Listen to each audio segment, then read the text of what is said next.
understand? It's not both sides, Buttercup. He was convicted for putting a sticker that says death to Arabs. This actually proves the level of Israel's fight against terrorism. In Gaza or in the West Bank that you call it, which is Judea and Samaria, they will, if someone goes and kills Jews, they will name a street after them and they will add a page to the curriculum about this hero. This is your both sides. In our side, we convict people. In our side, we investigate. In their side, they celebrate. Got it? Not both sides.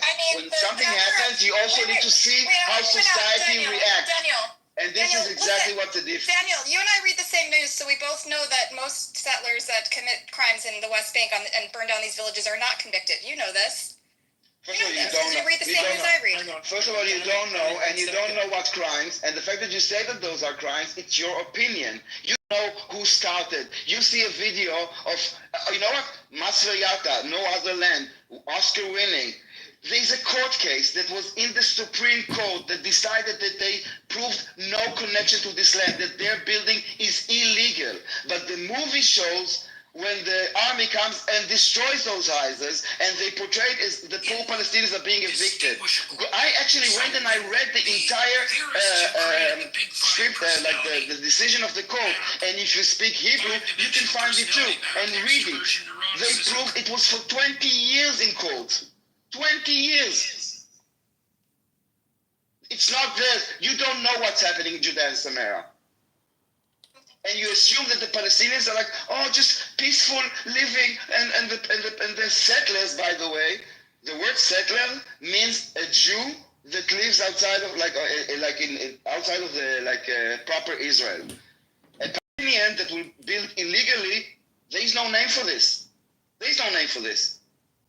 The settler is only a Jew. I mean, I have a question. Was I a settler because I lived in Ramat Eshkol? Because it's technically over the Green Line, yes, right? Okay, yes. so I'm a settler. I'm one of you, okay? I'm not a settler. I live in Tel Aviv. And again, the word settler means it's specifically for Jews. You got it? Israel's a settler. People trying to discredit That's our land. Why would we be settling on our own land? That doesn't make any sense. It's our land. I like the word decolonizer. I think we're decolonizers. Yeah, that could work, but it's not it's not colonized by the colonial force. It's colonized by people who claim ownership to the land but have no proof. Like maybe Buttercup, you can share with us a bit of the Palestinian history, like their leaders, like anything about their society.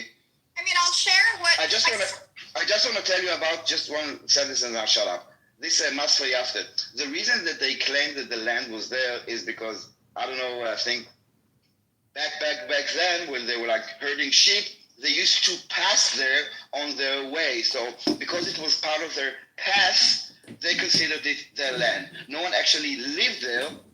And now when we have this struggle about the Palestinian state, yes, it's on both sides are trying to kind of make claims on the land. You are having a problem when Jews do it. But tell me about the illegal settlements of the Palestinians in Judea and Samaria. You know what's amazing, by the way, Daniel? When I was there, as everybody knows by now, in April, and there was all of this construction in the Arab villages, and it was all empty. They're building like crazy. They don't even have enough people to move into all these houses. So to be honest, it's sort of like a race. The Jews are building and the Arabs are building. It's kind of interesting to see. But as far as I'm concerned, not one single Jew is going to move from that. Why burn down olive trees, though? What's the point of that? I don't think anybody... Why steal sheep? We are actually building, we are actually planting, not burning. They are burning. First of all, these are very isolated incidents, number one. Number two, Norm is correct. The amount of empty buildings, they build shells just for the sake of building shells. They get funded and have been funded over the years by the EU and by other organizations that have pumped money into the PA. That's number one. Number two, just to let you know, we're stopping the building. We're not stopping the building by force. We're stopping the building by building settlements, by building villages and farms on hilltops around large population centers so they can't expand anymore. But we're not just building houses for the sake of it. We're creating fields and orchards. We're planting vineyards for wine.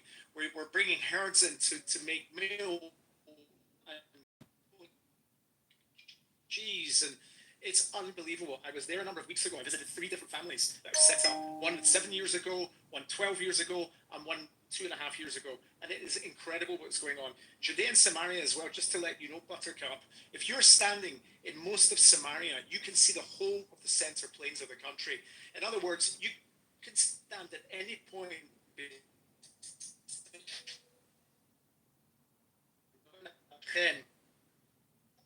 We lost you for a minute. Can you go back 1 minute? You can see Caesarea. We lost you for a minute. Yeah. I'm just saying that if you stand. No, go back to the going to the top. You can. The farms and villages. That you can see like all the way to the center. I You can actually, stand anywhere in I actually have Samaria. been. and you I have been in Judea. Wait a second, Buttercup. Wait a second. Where you said, Aleph, that you can stand anywhere in Samaria and see the plains, the flat plains of Israel. That's what you said. You see the center plain of the country. The stretches from north of Hadera, even to, a clear day, you can see all the way up to Haifa, and you can see all the way down to Tel Aviv. In Judea, you can stand in, you can see runway 22 in Ben Gurion Airport. You can see into Ashkelon. You can see into all these different places. There is absolutely no way, not a hope in hell, that Judea and Samaria is going to be given up for anything. And just something that's interesting as well, look at the UN resolution back in 1968, 768, after the 6-Day War. What was said? The language has been warped over years. They did not talk about territories. They talked about territory that might be used in a future peace deal. It doesn't mention what territory. It doesn't mention borders. It doesn't mention anything. Judea and Samaria is the heart of the state of Israel. It always will be the heart of the state of Israel. It's not going anywhere. And every day the Jewish population is growing there. And incidentally, the Arab population, the birth rates are dropping at an incredible rate. They are not having children. Okay. So you're not this is not a two-state room. This is a river. This is a river to the sea room. From the river to the sea, right? Is what we believe? Absolutely, 100%. 100%, yes. Jordan is Palestine. Do you understand how people hear that as genocidal when you see it as a full? You hear it as genocidal. You heard say anything about killing anyone. Buttercup, it's in your head. How would it be genocidal when 2 million? How would it be genocidal when 2 million of them live inside of Israel already? So that just doesn't make any sense. If they want to live there, they can live there. But it's never gonna be a fucking Palestinian nation there. That's for sure. What do you mean? That's what he's saying. You guys called me an anti-Semite when I presented a one-state solution. You called me an anti-Semite. I presented the same idea. One state. Yeah, one Jewish state. After World War II, USSR redrew the map. What used to be Poland is now Ukraine. They told us as ethnic Polish people, this is now the Ukraine. If you want to leave, you can go to Poland. And they left, they went to Poland. Nobody called this a genocide. You can't reinvent a new meaning for a word. This is a relocation. It is not a genocide. Don't you understand? It happens after every war. After every war, ethnic groups move around. What is unique about this? Why is this ethnic group deserving special rights 80 years after the fact? There's no reason. There's no logic. Whatever. I'm not going to harp on definitions here, whatever you call it. I'm not going to harp on definitions, okay? My point is that I presented... What is the genocide about relocating? Listen, I don't know if it's genocide or ethnic cleansing or war crimes. I don't know how to define it, okay? Because I'm not a lawyer, and all I can say... But all are negative. Did you notice that all of them are negative and all of them are like... Like I told you yesterday when we talked about this, I'm not calling it a genocide. I'm just convinced by Israeli experts who claim it is. But I don't know. I don't know. So you don't know what the word means, right? I'm not an international law expert, so I don't want to stake a But claim. you speak English? You speak a little English? You don't need to be an expert on international law. Have you ever heard the word before? Listen, there's been debates among I'm asking international you. law No, experts. I understand there's been debates. Don't run away from the question. Have you ever heard the word before? Why are you patronizing me? That's rude. I'm not. I'm not patronizing I've you. heard the word I'm before. trying to show you that you're smarter than you think you are. You have Alright. heard the word before, right? Guys, I gotta jump off. I'm sorry, I'm in the car. I don't blame you. If I were you, I would run away too as fast as I can. I'm sure. You're a Shonda. I'm sure your parents feel this way. She's an Ashanda! I love you. An Ashanda! I love you as a We don't love you at all. So Yeah. She's No, I an love her as a kid. Ashanda! Maybe no, she'll I wake don't up. love her. I don't love auto anti-Semitic. No, swiftly she's lost. I think she's very confused and very misinformed. And just so you know, I mean, the Jewish values that we have, like the humanity and the morals, this is exactly why she's triggered about, like, you know, she doesn't live in Israel. So she gets triggered exactly by those emotions, but she's very misinformed like a lot of people. I don't think we need to hate her. We need to help her. She has a The scary part is there's a lot more Jews like that in America, just like her. Just like her. Just like her. Guys, Yeah. I have like a minute to say this. You have to correct words when people say words like that. I put it in the chat. If you all remember when Sharon sued Time Magazine for slanderous words about actions of the government or about his actions. What are you referring to, Abby? What was said here on stage? Yes, I'm trying to say that when someone uses those terms, they're slanderous terms and they have to be corrected. And you have to Which call ones? them out and remind those people that in the past, when words are used to define actions that aren't truthful, that Ariel Sharon won a lawsuit against Time Magazine for the same kind of behavior. And that I just listened to her say, well, I can use this word, that word, apartheid, genocide, ethnic cleansing, doesn't matter. I don't know what the words mean. She said, like, she doesn't understand how dangerous words are. That was my point. And you Can a have country to say fight the for- words. Sorry, I got to get off. But Abby, it's a person, Sharon, but can a country file like a lawsuit for defamation? They're looking into this now, actually. They're investigating this. She has a really hard time with the proportionality of phenomena. It looks like her thinking is instinctual, primatological. Yes, a person can get sued from another country for defamation. Macron, there was somebody in America that was talking shit about him and his wife, pretty much, and they went in to sue the person. That.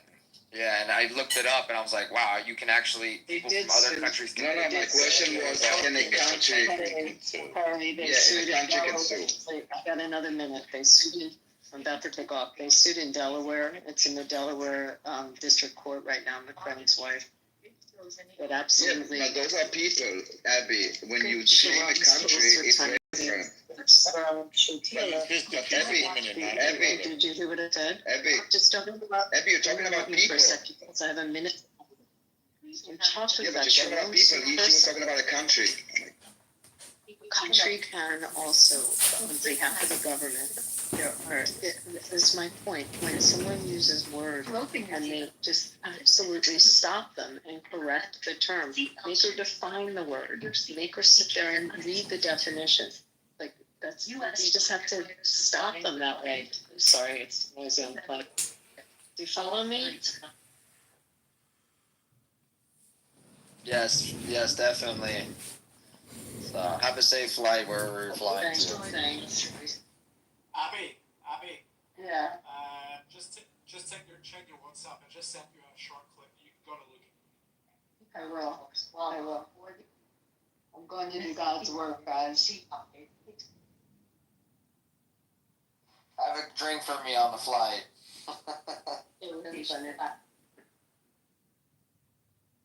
Harry, look at the hockey season. I'm going to come to Florida. Let's go to a game. Sounds good. Yeah, I'll definitely let you know. Right now, I'm excited about football starting. I went yesterday to the Raiders game to 49ers. It's weird to start football this early. When directed to exit, Jordan Farrell would play to halftime, which was very cool. water But the evacuation. Raiders are going to suck again. Yeah, that's unfortunate.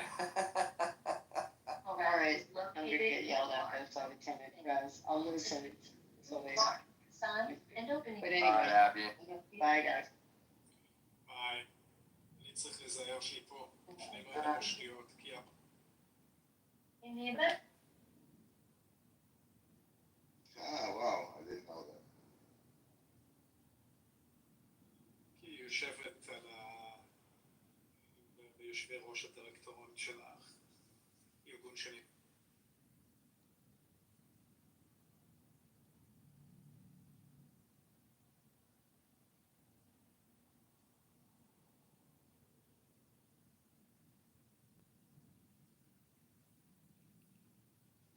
אני מציע, אם באטרקאפ בא בחזרה, צריך לדבר איתה רק בעברית. אני לא יודע אם כולם פה מבינים עברית, אבל... לא משנה, היא אומרת שהיא מדברת עברית, שוטף.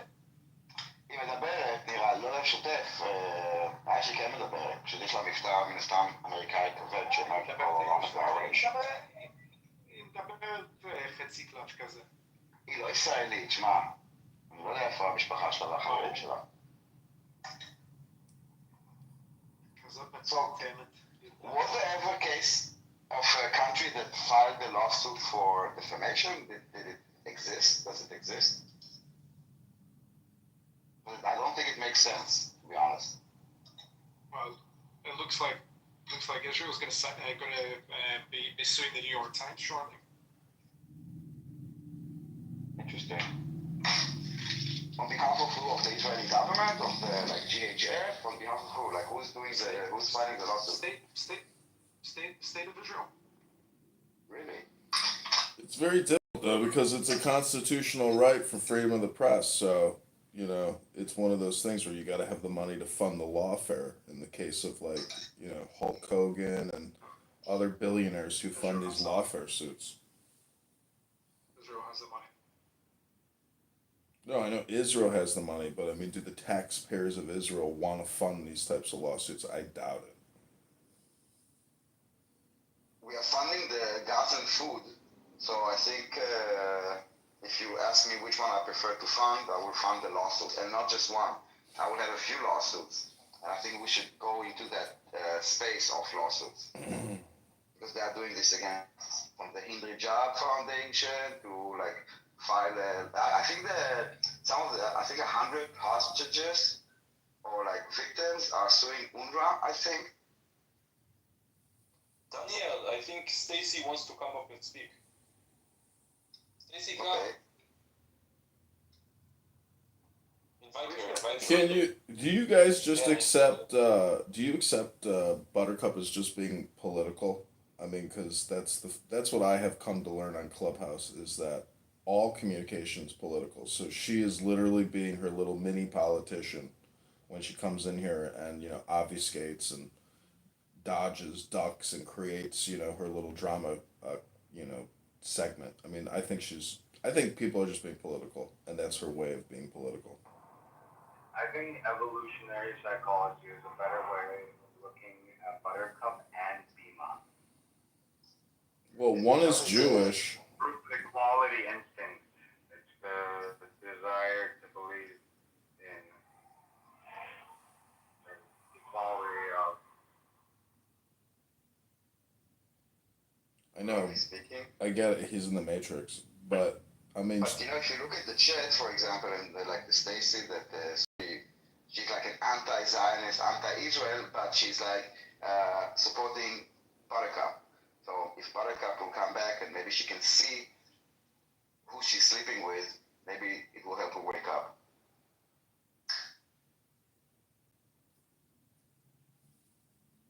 Well, I mean, to say anybody is, the same person or similar is ridiculous. Like, Bima is not Buttercup. Buttercup is not Bima.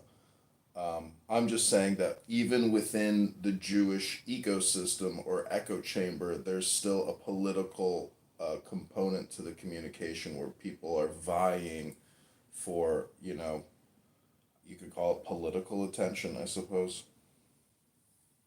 That's because some of these American Jews have been so indoctrinated into the left woke, politics here they strongly believe the views of the woke left, then they would have actually, the homeland of the Jews where we come from. So it's pretty fucked. So it just means that they just weren't either raised by being proud Jews or had any connection to Israel at all. Apparently, she says her family lives in Israel, which I mean doesn't mean shit. Honestly, if that could be family that she doesn't have any good relationship with at all. So, but it's just that's what I've seen. I know Jews like her here in America. She's not the only one I've met here before that talk like that. There's plenty of them. I mean, you can see them all over the internet as well. They're with the Palestinian flags. Notori Karta is a good example. They're pretty much like the same kind of concept what she talks about. Same type of shit. So they're all like that. From a completely different ideology. They are not like. They believe in the same shit. They believe in the same shit. Not really. They believe in a Palestinian country. Not really. They are really just against the Jewish country. It doesn't matter what the solution is. For now, because there's this Palestinian bandwagon, so they joined it, but it's not like they really believe their narrative. They just kind of exploit it. I think her family lives in Ramallah. But they're using like a propaganda piece here in America. You see all the postings and pictures with them. They go out to the street and they go with the pro-Palestinian protesters, and then they use it saying like, look, there's Jews that are for Palestinians, for Palestinian they benefit. Yeah. They benefit from each other. They definitely do. But it's not the same ideology. It's like the Shia and the Sunni could hate each other, but when it comes to like hating Israel, then they are like best friends. All right, different ideologies. Just for this cause, they are like joining hands. The other side is taking advantage of the morality of the West. They do so tauntingly. We heard Amir once excitedly announcing, "Yeah, but it's genocide, right? It's genocide." It's like they're trying to, find the out, find the in. Well, here's a political statement. Why would they burn down the olive trees? And we'll come back with why did they slaughter 1,200 people and rape and torture and took hostage and starve and destroyed Gaza, but the olive tree.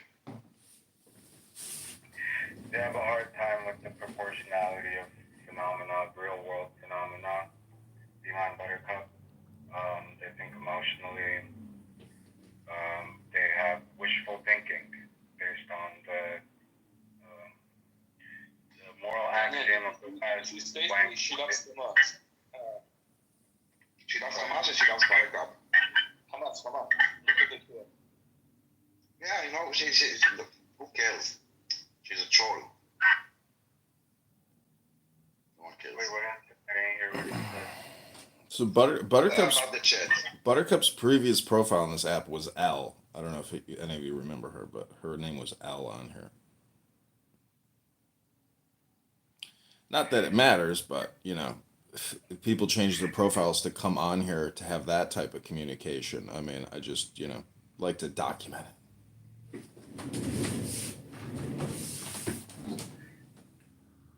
Blank slate has evolved into wokeism, which sees all cultures as equal except Western culture as evil and oppressive.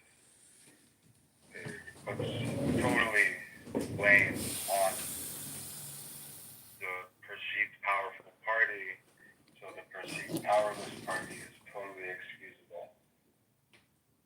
I have an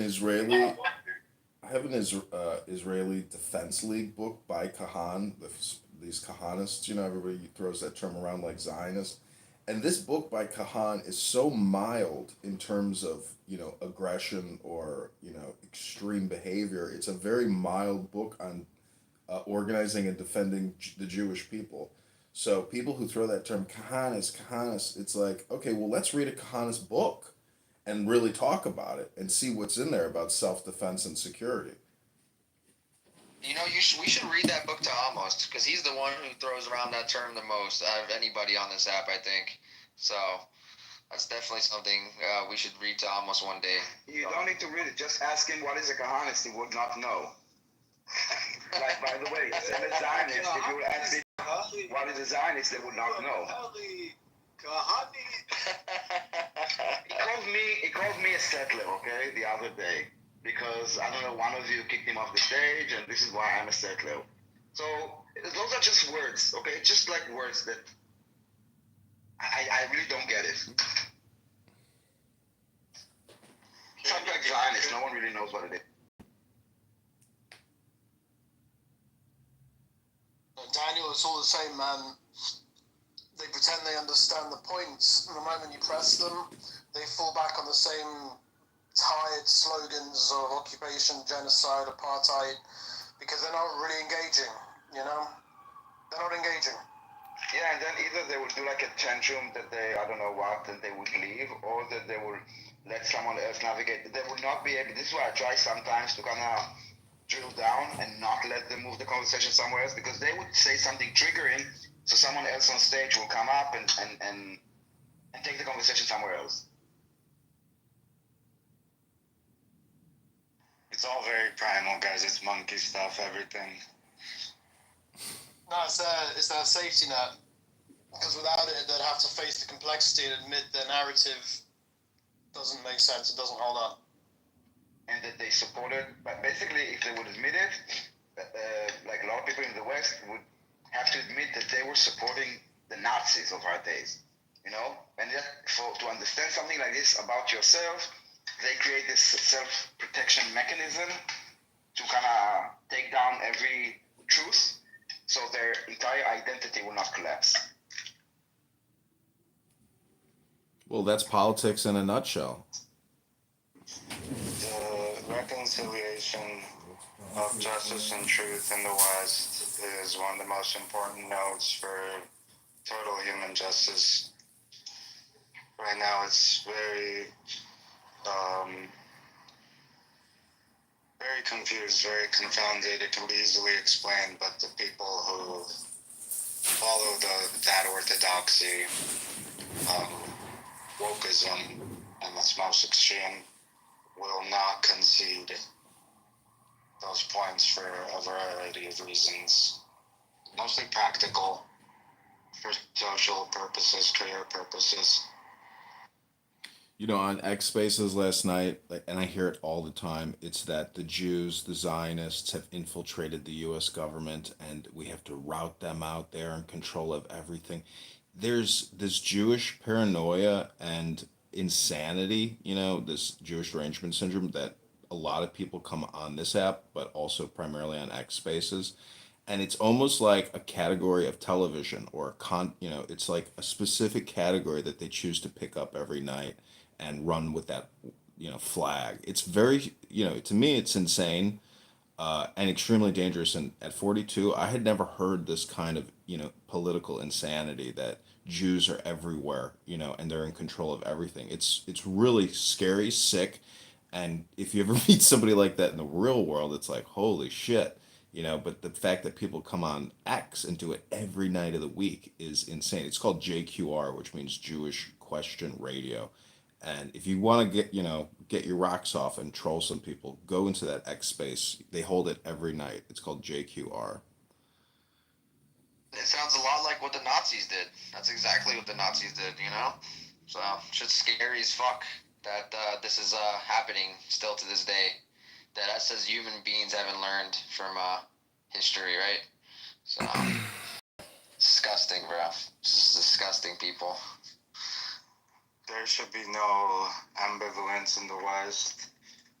Anti-Zionism is anti-civilization, and anti-Semitism is anti-good.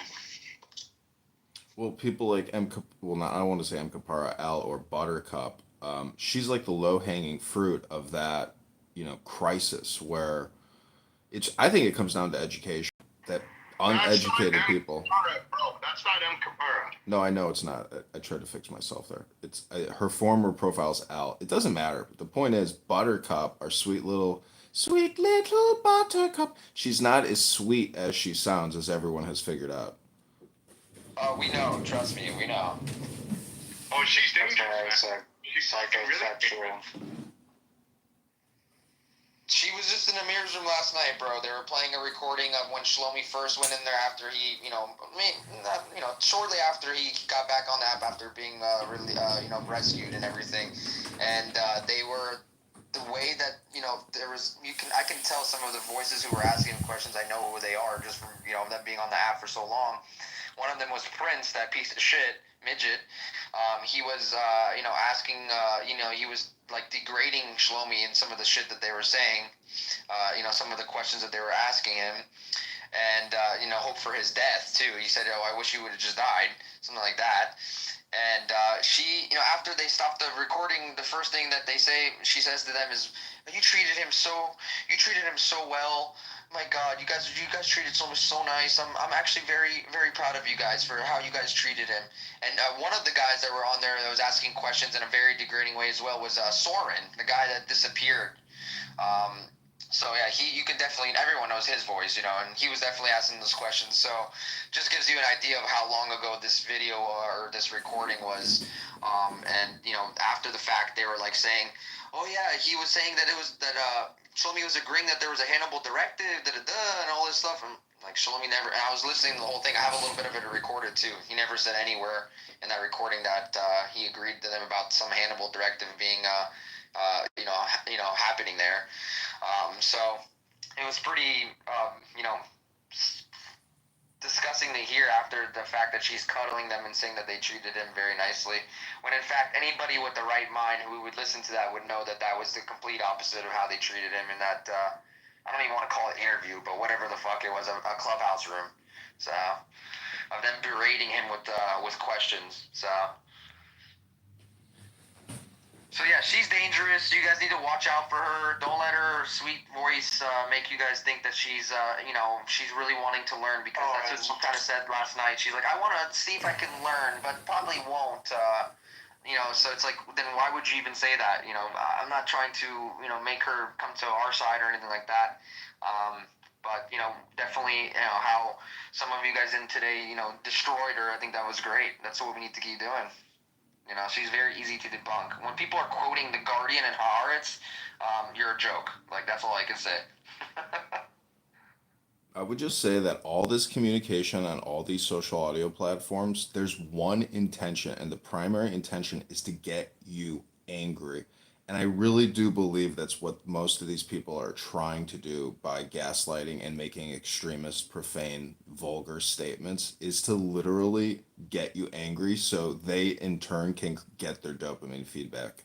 Because It's a clubhouse archetype. yeah, it's like psychology 101. It's very crazy that people want, like, Daniel, I love you, Daniel, but you have spent so long on this app getting your anxiety up, your blood pressure up, your dopamine up, and I salute you for doing that. But on the flip end of that, all these anti-Semitic trolls and Jew-hating trolls on this app and X, they live to essentially catch flies and fish and watch them struggle and scream and go crazy that they've been, I don't speak to those people anymore. I don't go to Amir's room. I don't have any patience to all this El Aqsa and Aziz. I don't even engage with them because it's pointless.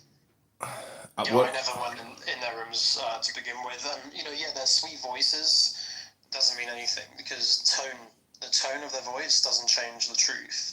So they can speak softly, calmly, even sound compassionate, but if what they're saying is built on lies and hatred, it's still a poison. And actually the calm delivery makes it even more dangerous, because it tricks people into thinking it's reasonable when it's just anti-Semitism wrapped in pretty language, or not language, like tone of language. The style doesn't matter, the content does.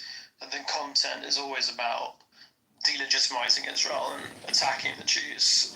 And it's not just random criticism either. For a lot of these people, it's almost like a fetish. It's like an obsession. For people like Amir, it's a fetish for them. They've made it their mission to bring Jewish people down and Israel down, no matter what. And you can see it in how they twist everything. If Israel defends itself, they call it aggression.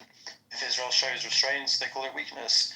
Nothing Israel does is ever right, because the point for them isn't truth. The point is to attack Jewish people and delegitimize their states. That kind of obsession goes much beyond politics. It's literally just hatred dressed up as activism, and it exposes how deep the anti-Semitism really runs. It's all very simple. It's all very cut and dry. It's all very aligned with what is good, what is evil. And I wish there was some rhetorical maneuver in these rooms where when Israel is put on the defensive, considering the overwhelming proportionality of how dishonest that is and how it wastes time, there should be a way, a mutual understanding that we're not doing this because it leads nowhere and is dishonest, and you're victim blaming. It's victim blaming. Well, I think if you're a moderator or a green bean on this app, it's your responsibility to be an educator. So instead of having endless conversations with somebody like, the form like Buttercup, I mean, you should have some type of action or to do for somebody like that to read with you and get them reading some type of, document, source document, something, because to let people just do their political propaganda show, you're the sucker or the patsy at that point.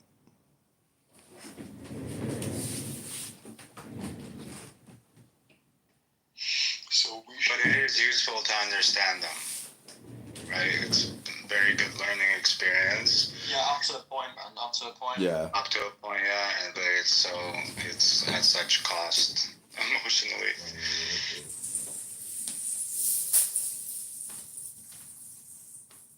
Yeah, there's only so much I can listen to a fucking idiot.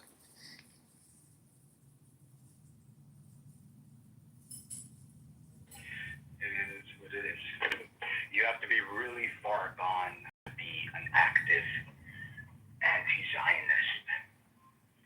And it shows all the different kinds of hate there are, and they all come from the same bad place, different bad places. Well, there was a protest outside my former office, and it was all these Free Pally people, but there were Jewish children, young people mixed in with this crowd. And I said to this girl who was about to get arrested, I said, "Are you Jewish?" She says, "Yeah." I said, "Don't ruin your Shabbos. Don't ruin your Shabbos." And she was giggling, and she got arrested. I mean, I would love to have like grabbed her and yanked her out of that line, but I'm not going to get physical with somebody and next thing have a problem. So these people are totally brainwashed, completely and utterly. And that's why I say, somebody who's a young Jewish girl who has family in Israel, comes out of Israel, is going to come on this app and tell you about, the genocide and the violence of the state and the evils of the state and things like that. I mean, that's why I say if I mean, I like to read books, so I'm just saying, try reading books with these people. It's no coincidence that they're the most this and that people you know in your life. They're not so smart.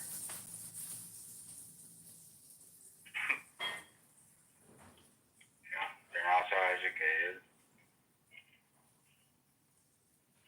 And they tend to be bad people, right? It's clear that the tattoos is personally, they're awful. I mean, the fact that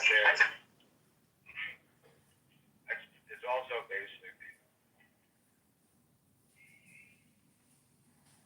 Some of them will read books that you recommend, but for the most part, especially in this cause, they're stuck reading Elon Pape and some other people who they believe are, because they're contrarians to Israeli society, that they're more factual or more honest about the facts and details. So they won't read or engage with other sources. Just because they believe it's all propaganda. Read the Siddur Avodot Israel. I mean, read anything from Sinai Publishing. Any old book out of Israel. I mean, it could be a spirit. It could be the Tanya. It could be the Torah. Anything, to essentially break the mind virus that has infected their soul. And I would read spiritual books, you know, Jewish spiritual education books with them.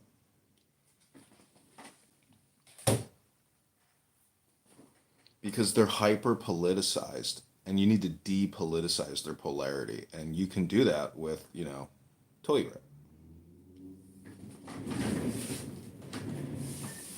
Yeah, there's some great books out there. Primary, secondary, some of the secondary books as well. Like Jonathan Sachs, Keep Up Max,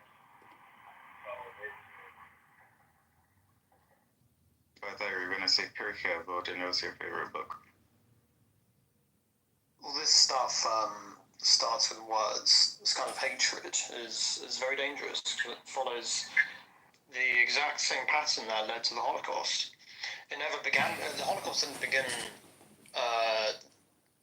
The regime didn't begin with before the Holocaust came out. It never began with violence. It began with words, with spreading lies, blaming Jews for everything, and convincing others that Jews are the threat. And the language slowly but surely poisoned society until violence against Jews became acceptable, which we're seeing now.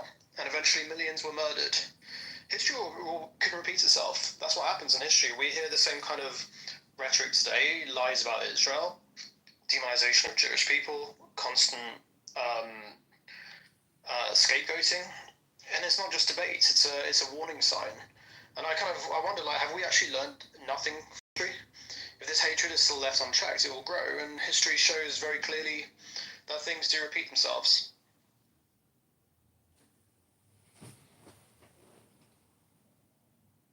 Well, it's like an education crisis, you know, because the now is all important. And a lot of people want to play this history hypnosis game about white structural racism, about how, you know, Ashkenazi Jews are Khazarian converts, and this was their land. It was like the whole thing is like a historical revisionism. And they want you to accept it on the spot as if there's some type of historical, you know, professor, and they're 100% accurate. It's dying on a hill and all or nothing thinking. So that's why I say you can break their mind virus, hopefully, with, you know, a book. Yeah, I don't know if it's going to be so simple to break, because I see it as more than it's an educational issue, because ignorance alone doesn't explain this kind of hatred. Like, people can be taught history, they can be shown facts, and they can be given evidence, yet they still cling on to these lies because there's something much deeper, more sinister driving it. So this is about ideology and resentment and anti-Semitism that gets passed down and disguised as some sort of justice. And if it were only a matter of education, you'd expect the hate to eventually disappear once the truth is explained, but it never does. Which shows it's not just ignorance, it's a willful choice to hold on to the hate. So I think it's much deeper and more dangerous than just an educational issue. So Tobias, I know I'm one of these people that you see as being misled by this ideology, and I'm not the only one that feels that, but yeah, go ahead. Okay, I understand. So I wanted to ask Daniel something, since he's from Israel and lived in Tel Aviv and knows sort of the zeitgeist there. I know that, you know, just to give you guys some background, I grew up in this, believing what you believe, the same narrative, same story, and I don't think they lied to me about anything. Then I got older and read books by Israeli historians, the new historians, some of whom Benny Morris is kind of right wing now, but the others you probably see as discredited because they're too left wing. But and then it changed my view, and it kind of it's not that I was lied to. I had the same narratives that you had. It kind of shattered my innocence, because I learned about some of the massacres in Deir Bala and Lid and all this stuff, right?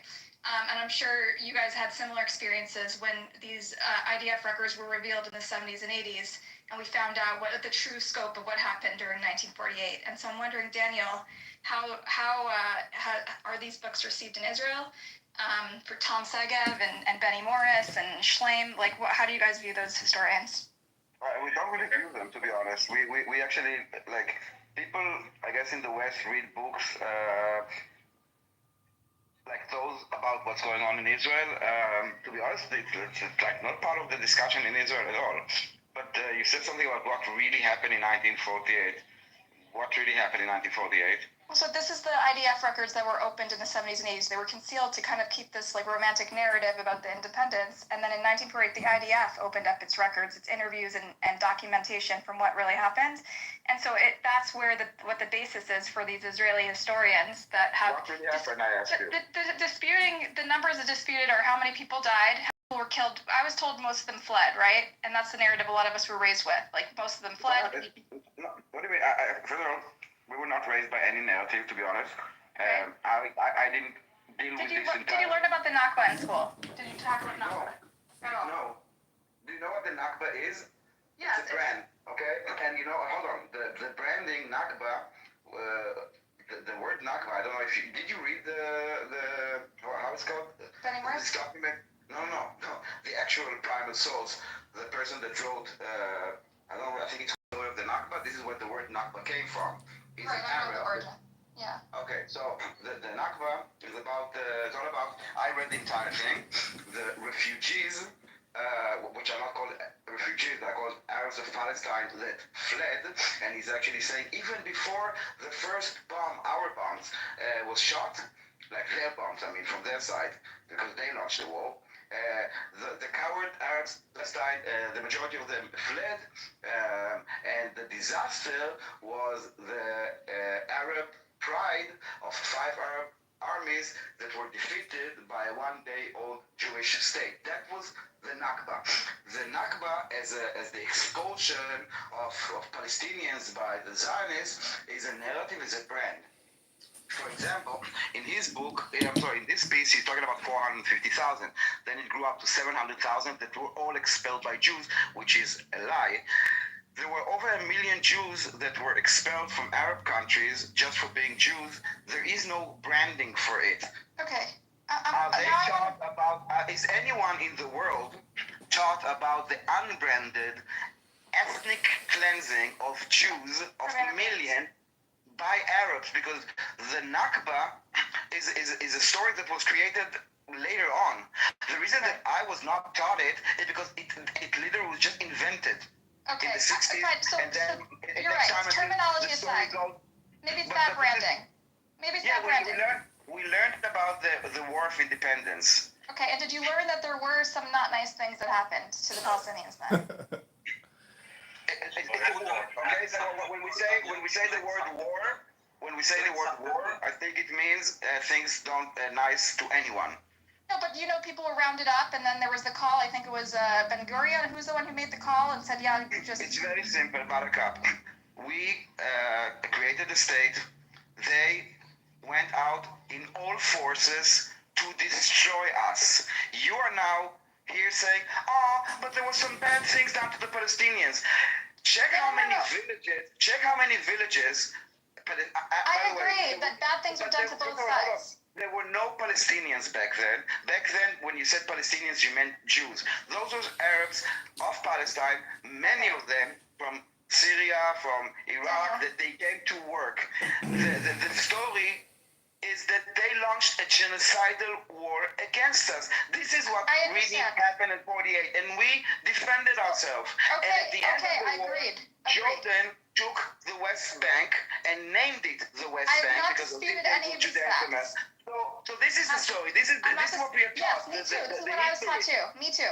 But we are taught. Listen, we are taught history, not branding, not propaganda. I know. And so those words that don't mean anything. Like actual history, what happens, dates.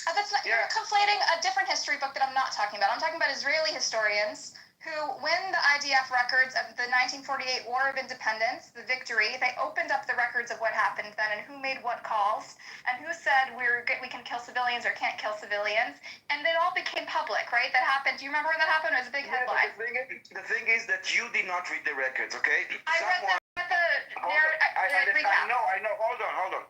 You let someone to pick and choose words and sentences from those reports, probably out of context, to create a narrative and chew it for you.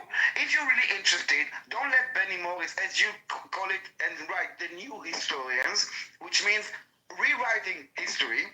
And if you want to try and find like problems, you will see, for example, the Nakba story, the way that it's presented. I So go understand. and read the IBM if it's public. Go read it. Daniel, the link is in the chat for the book.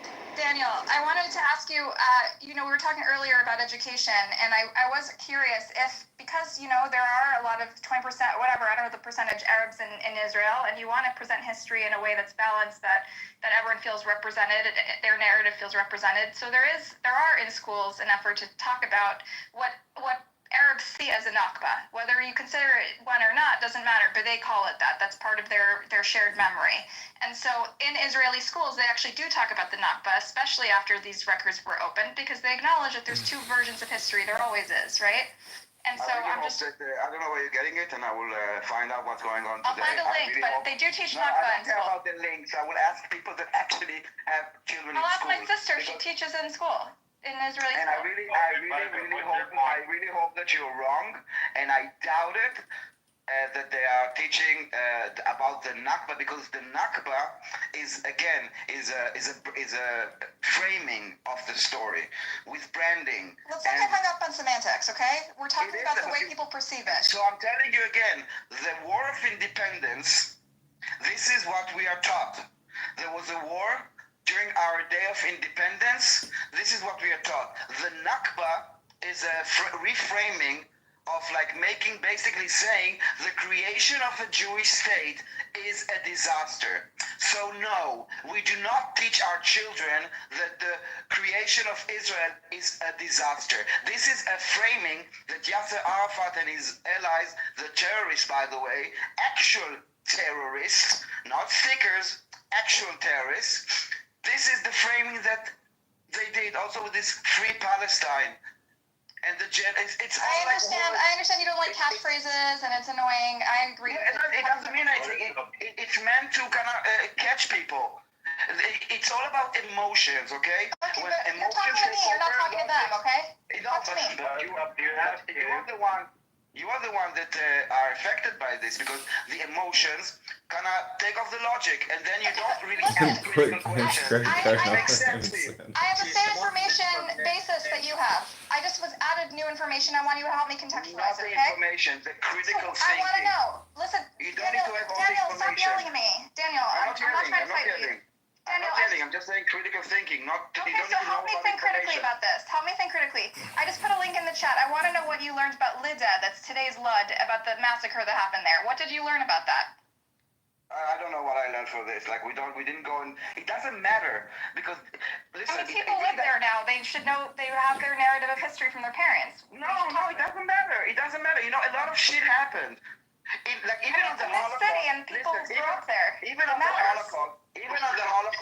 Hold on. Even when they teach us about, one second, I wanna, so she will understand. Even about when they teach us about the Holocaust, we don't go to every city, every town, and every village. And you know what? Even decades later, I heard stories about the Holocaust, which are crazy, big stories. You don't get to teach all those stories.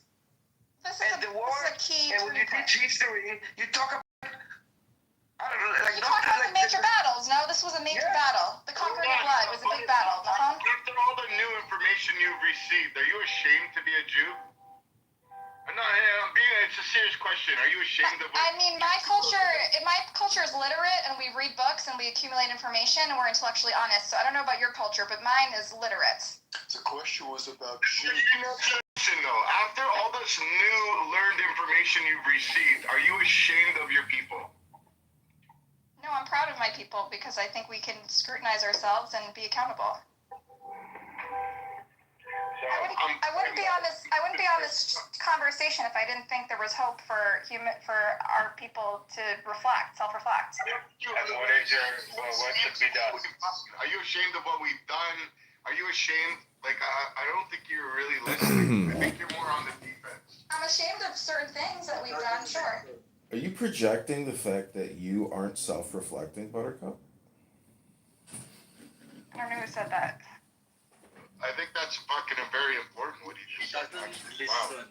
She just let everything go past her ear. I'm talking to Daniel. I'm talking to Daniel, who actually knows but shit. you doesn't listen.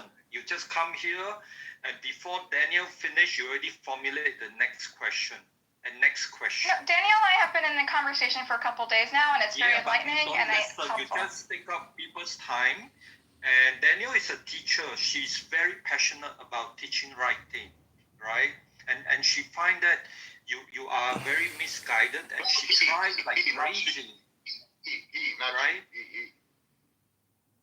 Is he? He's he. Yeah, Daniel's the he, bro. Come on. Buttercup. But you think that Buttercup's a teacher?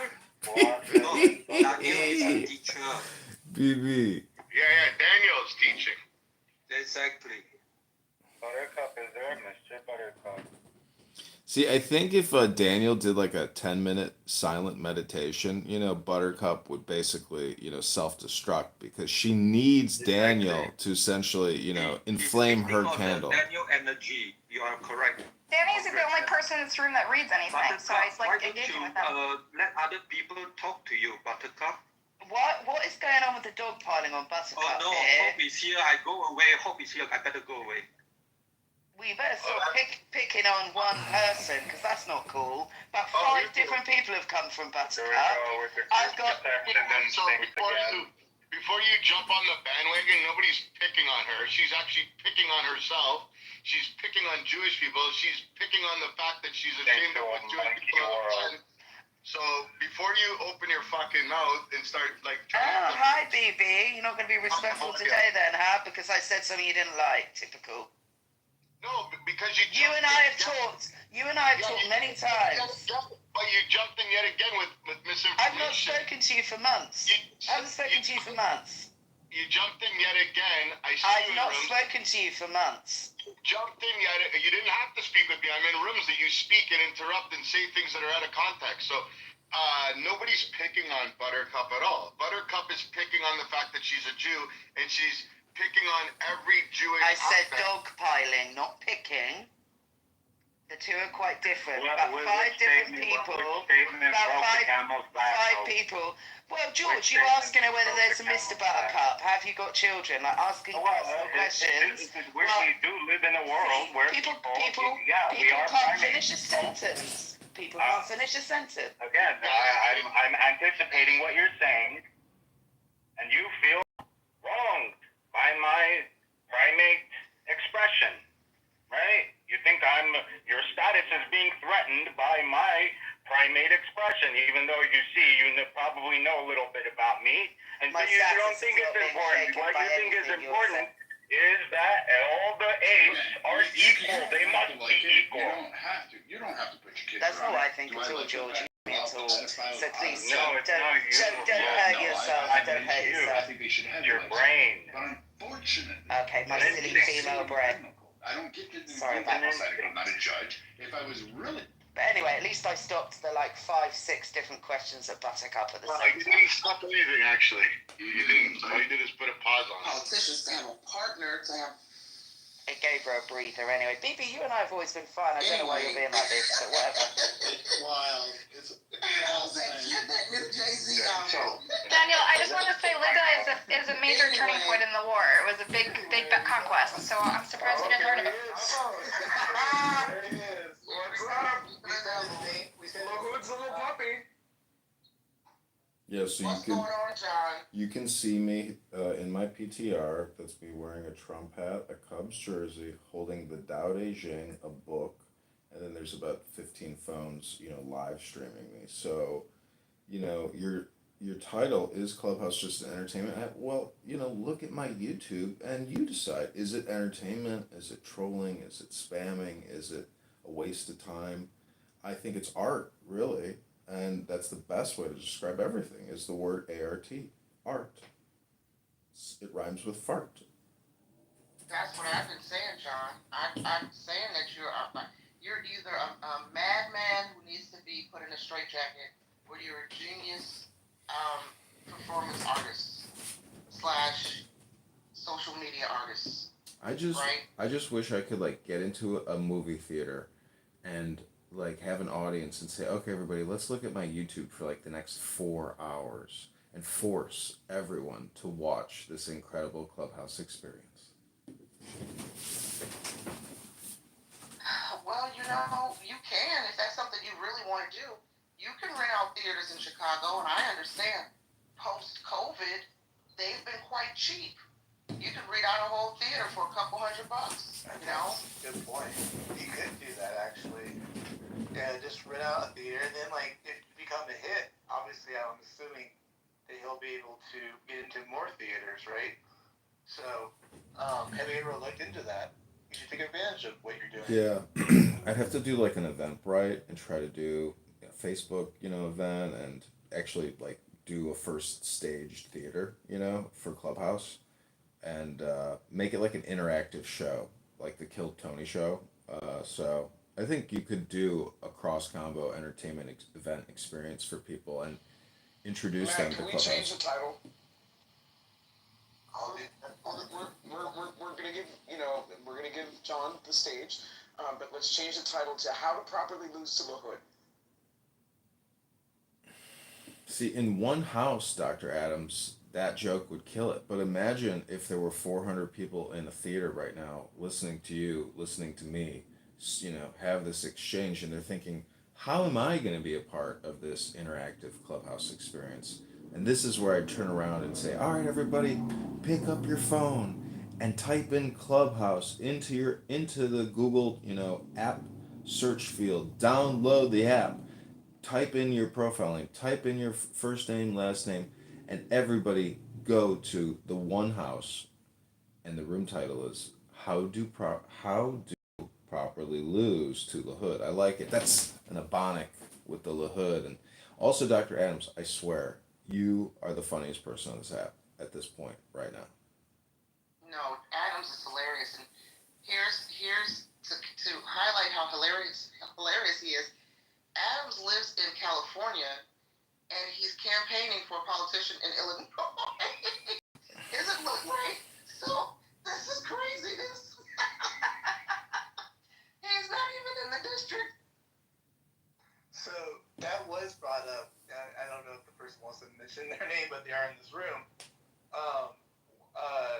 Like, why are you asking people who are not even in that district? I think that was brought up before. But why are you asking for people who don't even have a say in what you're doing, money and all that good jazz? Because, this is organizing the organizing. And if a community organizer like Dr. Barack Hussein, Barry Soetoro, Obama, a former CIA agent right out of college, and he now has $1 billion library being built with looks like the tower from Mordor. I'm just saying that digital donations, as I formerly said, that I believe this is all art and entertainment, but I am an educator primarily. Many of you know me as a Clubhouse troll, but I read many books, and you can go to my YouTube channel to watch me reading very important books about psychology, wisdom, education, governance, human behavior, Scotty, all those things. how are you, brother? While doing yoga, right? Yeah, and doing yoga. I mean, that's the most important thing. It's like people have videos of me and pictures of me in my underpants doing yoga in the sun in my dining room, and See, I told you. they love to bring up my sexy sweaty PTR photos to try to embarrass me. But to me, the fact that I'm actually physically flexible and trying to exercise and stay in shape, but these, like Dr. Adams, I mean, you can call them big backs if you want, but many of these big backs keep those photos of me in their phone, and so I know that a picture of me in my underpants is in a lot of these people's phones. I find that to be what really tickles my jizz. Yeah, Nicholas said you have cakes. Listen, the hamstrings are very important, and Matt, I would say, how's your physical flexibility? Are you stretching? Are you breathing? How's your health? I'm a very flexible guy. Very flexible in what I do on conversations and how I do my clubhouse rooms. And I'm flexible outside too. I've been known to throw some things around, throw some weights around and all that good stuff. So yeah.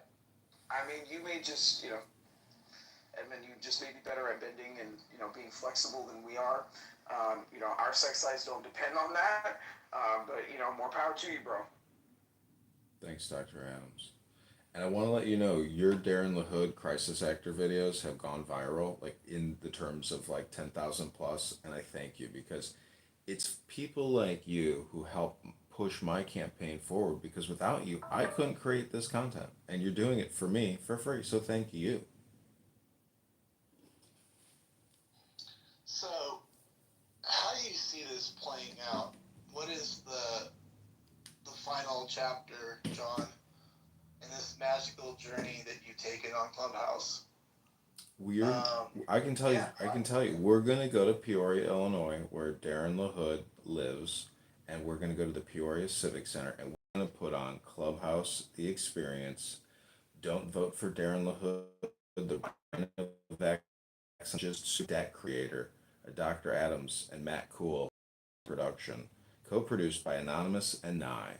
And the audience is going to say, wait a minute, who is this guy, candidate Congressman John Kitover, and why should we vote for him versus Darren LaHood, who's created $20 trillion in debt? So they can go back and look at all these Clubhouse conversations and say, you know what, he has been organizing, he has been raising money, he has been creating a network and a political movement of, co-interested American citizens that want to stop borrowing and spending and create a real economy, not this fake artificial borrowed economy.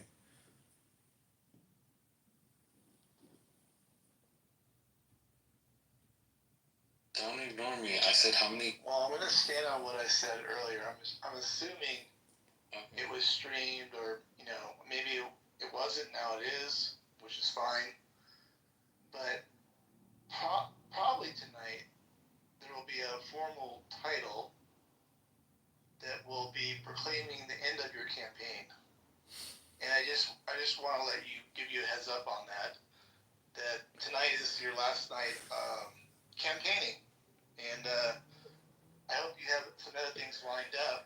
Maybe some more book reading by yourself, or book reading in yoga pants and whatever you do on Friday nights. But I think the campaign is coming to an end. Is that surprising to you, or how's that working out? Like, what do you think about that?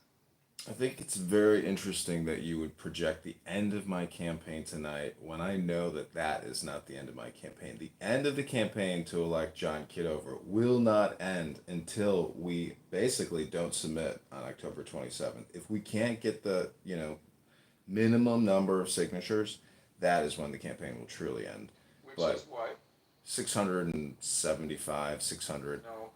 575. So what I'm trying to tell you is that hold on. Matt asked me. Okay, go ahead, Dr. Adams. Edmund, you listen. You have to get 0.05% of the total voting population signatures. Okay, which is roughly about 3,700 people. I looked it up, Edmund. So again, you need a lot more than 600 signatures. No, I think we need 3,000 to play it safe. But Matt, your projection about this evening, I look forward to coming to your room, defending my position, and I will tell you right now, you are 100% wrong, and you will live to eat those words.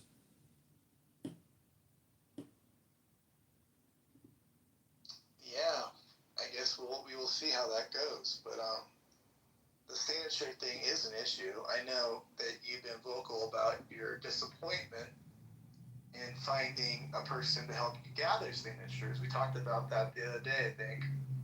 And as far as I know, that outlook has not changed. It's looking pretty abysmal on the collection, or finding someone to collect on your behalf in that way. Now, I could be wrong. Maybe things have changed in the last 48 hours, but I do feel that is a big hurdle that you're going to have to overcome. And the LaHood team is way ahead of you on that game. You're correct. So, but things have changed. We did put up a new solicitation on Craigslist for the city of Chicago. I will post it in the chat.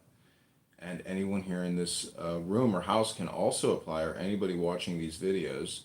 But we did get some high qualified responses today from actual Republicans that work in digital marketing.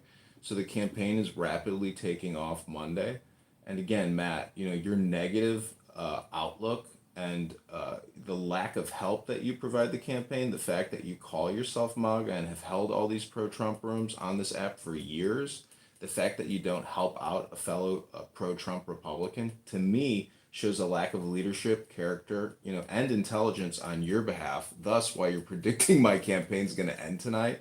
And I challenge you or anyone else on this app to come to that room. Bring your evidence, bring your screenshots, bring your recordings, and I will put my recordings, my screenshots, all of my media, and all of my art, as evidence against whatever kind of BS you think you're going to pull out of the woodworks.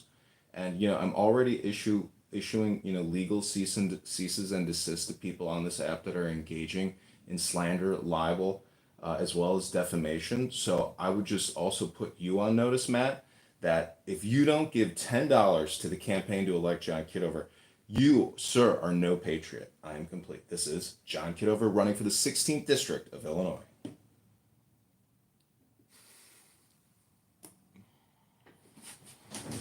I think you have a better chance at winning the gold in female gymnastics with your flexibility than taking over Darren the Hood's seat.